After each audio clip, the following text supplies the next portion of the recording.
Overtime heartbreak. Hi again, everyone, and welcome in to Cincinnati Bengals Talk. I'm James Rapien alongside Elise Jesse here at Paycor Stadium, where the Bengals lose to the Ravens 41-38 in overtime, falling to 1-4 on the year. And there's so many things to discuss here. I mean, Joe Burrow throws for a career-high 5 touchdowns. I felt like we would have a happy post-game report, Elise, for the first time this year where both of us are together. I mean, they haven't won. They're 0-3 now at home. So we don't get that. So maybe that's the issue. I don't know where to start, but we'll start with this. The Bengals are 1-4. No one expected them to be 1-4. And 1-4 is the worst start of Joe Burrow's life in any season in any sport ever. And you think about, it could have been, I expected us to be talking about the career day from Joe Burrow with 5 touchdowns, almost 400 passing yards. And instead we are talking about the fact that this team has dug themselves even further into a hole.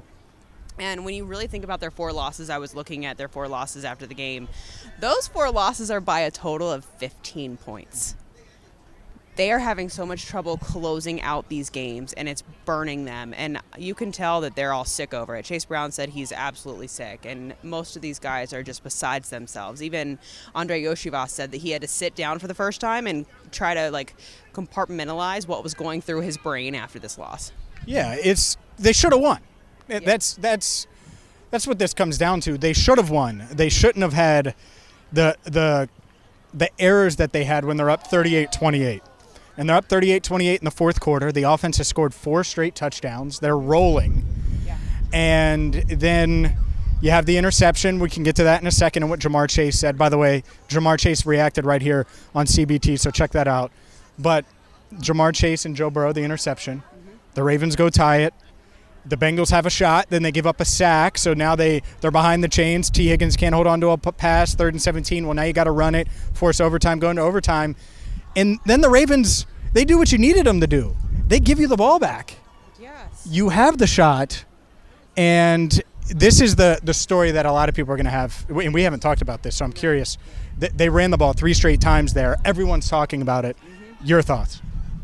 It's so funny because the second you took the mic, I was like, I really want to know what James thinks about the fact that they ran 3 times in overtime instead of putting the ball in Joe Burrow's hands. He was on fire. Career day, 5 touchdowns, 371 yards. And you're going to take the ball out of his hands? I mean, no offense to the running backs at all, the running back core that they have. But dang, Joe Burrow, I feel like Joe Burrow could have put them in a better position to have a touchdown versus a field goal. And it sounded like the entire time they were focused on getting a field goal instead of scoring a touchdown, which I'm not a fan of.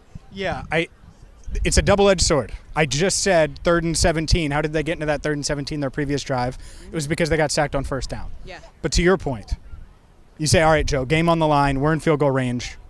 Get rid of it quick.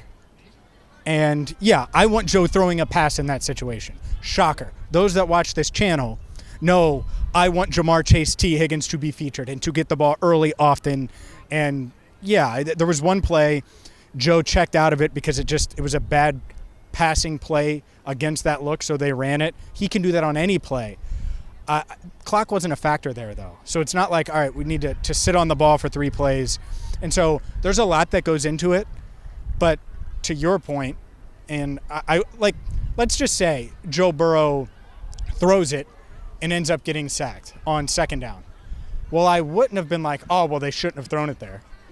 Very rarely are we going to be like, oh, well, take the ball out of Joe Burrow's hands. That's a bad decision. Right. You know, even after the interception, even after the sack on the previous drive. So, yeah, throwing the ball there at least once I think would have made a lot of sense. And the reason we wouldn't have spoken about it or it wouldn't have been a big deal is because the reason why you pay Joe Burrow so much money and he's the face of your franchise is because you trust him with the ball in those moments to make big key decision-making drives and plays in the biggest moments. I mean, their season, their game is on the line. And you're going to run. I don't know. It's you don't want to put the players in a position where they're forced to sound like they're questioning the coaching staff, but reporters certainly are. And I know fans probably are too. Yeah, fans definitely are.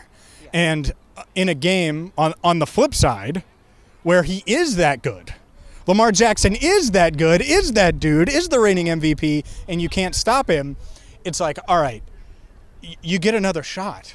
Because I got to be honest, when they went to overtime, I wrote the story oh, well, Ravens win 44-38 in overtime. Lamar Jackson throws, I have 3 X's, yard, touchdown pass to blank, because that's what I thought was going to happen. I thought they were going to march down, similar to what they did right after the missed field goal.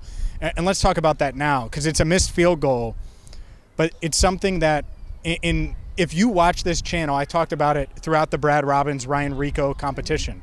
Holding is 50% of the job. Holding is the key to one of the elite weapons on this team, which is Evan Money Mac McPherson.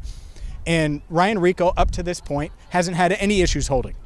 In the biggest moment of his young career, bobbles the snap, and that's what cost them the game, because I have no doubt that Evan McPherson would have made that field goal had the hold been clean and it be put down the way it should have been. It was the biggest moment of the entire team's season. Imagine getting a win, kicking that field goal, watching Evan McPherson kick that field goal, and the Bengals come away with their second win of the season, second win in a row, first win in front of their fans, and first win in the AFC North. And now they're starting to string wins together. I mean, the entire look on this team would be completely different from what is going to be tomorrow on Monday. Yeah, that's what this is. This could have been a season-defining win. That's why you had Joe Burrow say he needed to play damn near perfect.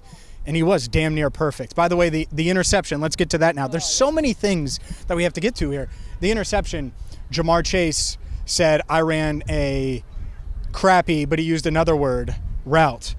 And he said it a couple of times.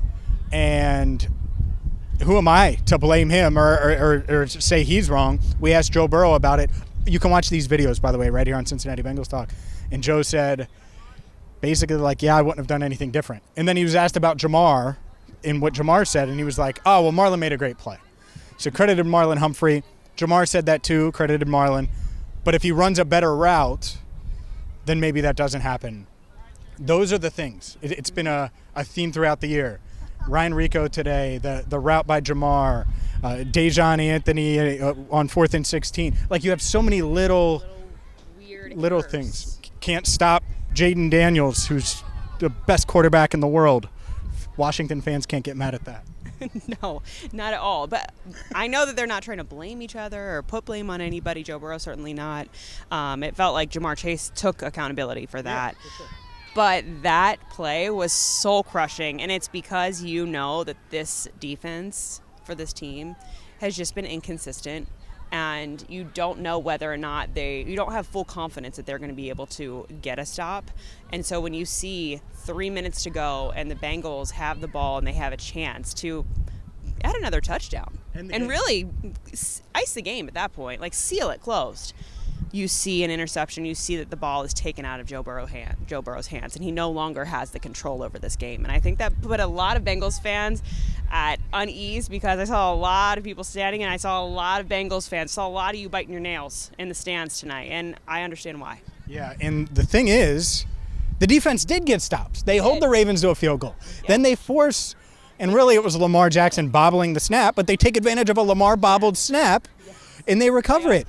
The defense did enough to sneak out of here with a win, even though there's 1,000 things they need to clean up, but we could talk about them. This video would be a mile long, 8 years long, literally. We'd be talking here forever. So the Bengals are 1-4. No one expected them to be 1-4. It's going to be an interesting week. I continue to see people calling for Zac Taylor's job and the switch of the coaching staff, and I am just here to say that that's probably not going to happen. You guys are have all your hopes up so high, and I don't see that happening, James. I don't see it happening. Everyone's pissed that he ran the ball 3 times in overtime, but things like that are going to happen. And the reality is, again, I already said it, but 15 points away from being 5-0. Yeah.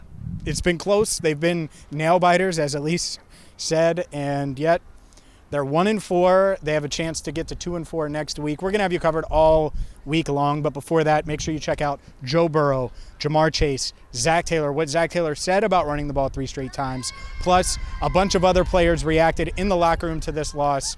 Check out all of that. Hit that subscribe button, ring the bell, and for Andrew Fox Miller and Elise Jesse, I'm James Rapien. Thank you so much for watching as the Bengals fall 41-38 to the Ravens in overtime here at Paycor Stadium.